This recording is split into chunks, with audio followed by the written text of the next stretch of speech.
Well, for many of us, the headline has been the sunny weather, but right now the headline is the dense fog we have out in the area just to start off the day. Now, this is from earlier this morning, but you can see Eugene just socked in and barely being able to make out any lights. And this is also from earlier this morning, Roseburg, with some of these clouds just lingering down below. So we starting off the day with some fog issues. What we're not dealing with is some potential fog issues for the Artemis 2 takeoff. That's going to be potentially, that's the window for it. We're sending humans back to the moon, not going to land on it, but they will be sending potentially humans to the moon by next week. But for now, let's get back down to Earth. As you can see, some clouds and that fog out there. So careful, folks. You might turn a corner and then bam, you're right into it. So give yourself a little extra time.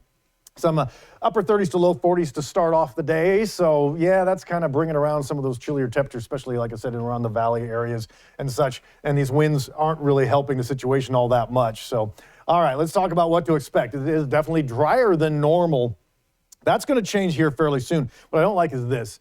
Some air quality alerts in areas around that because it's just been so stagnant. And then we do have some weekend precipitation. That should kind of change things up overall for the positive. But by around lunchtime, we're going to be dealing with some 50s and some 60s even potentially. Eugene, you're going to see the mid-40s by around mid-evening, as we'll call it.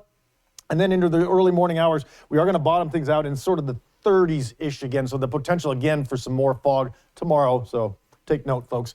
Some upper 50s to low 60s expected for you on your Thursday. And Thursday is actually going to be kind of one of those days where we want to get out and enjoy it because we see that beginnings of the next system pushing in on Friday. But for today, good news. We're still into the upper 50s, some low 60s, as I mentioned all show long. It's great when my mom talks about going for a walk 2 days in a row. She's over in West Eugene. So liking seeing those conditions, but as we get into the morning hours, it's going to be crispy again. So be prepared for a little bit of an extra jacket or something. Now the coast, looking pretty nice. Getting into some 60s. Yeah, there's going to be some clouds. This is the thing to kind of point out here. Friday is kind of the day we start to see the change.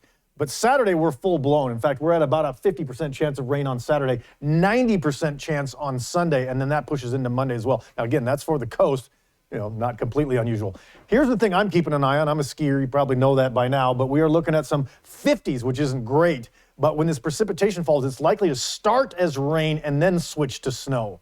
So good news, bad news at this point. A lot of the areas around here, if they survive, hopefully we'll get to that snow for you. Umpqua Basin, you're going to see a 45% chance of rain on Saturday, but 90% on Sunday, and that's going to follow you into Monday as well. So big change coming. I mean, I guess I wouldn't want to call it a big change. It's a change, but it's a change back towards normal. Now, again, I'm going to emphasize this fog potential both for today and tomorrow, and then that transition on Friday. As we look at the weekend, yes, we are into the 50s with rain on Saturday, low 50s on Sunday. That's going to follow us into Monday. In fact, a 50% chance of rain on Monday, 30% chance on Tuesday, temperatures in the low 50s.